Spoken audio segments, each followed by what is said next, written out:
السلام عليكم، كي دايرين؟ لاباس عليكم؟ بخير؟ نتمنى تكونوا بخير. هاد الملوي اللي كتشوفوا حضرته غير من السميده موين ديال الكسكسو، ما كانش عندي السميده رقيقه وخاصني ودقيق حتى هو كذلك، ما لقيتش. فقت مع الصباح وقلت غنطيب واحد المسمن ولا ملوي.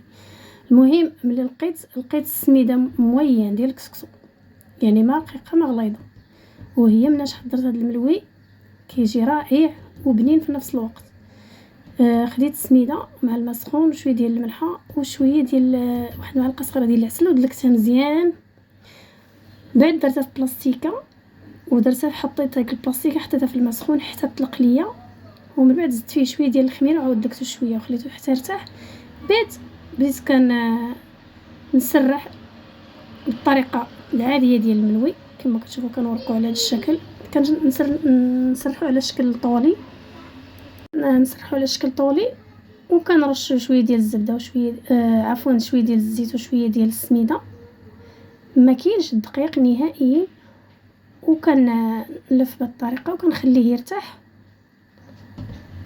والزبده ما درتهاش بلا زبده، كنحطها ترتاح وكناخذ ديك الاولى اللي كتكون مستراحه وكنبدا نجبد فيها وكنقاد الملوي ديالي.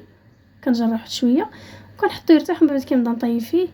ملي كنطيب فيه ما كنكونش كنقلبو ونخليه حتى كيطيب، غير كنحطو كيبدا يشد فيه شويه العافيه، كنقلبو باش كيجيني محلول وكيجيني من الوسط محلول وكيجيني فروز.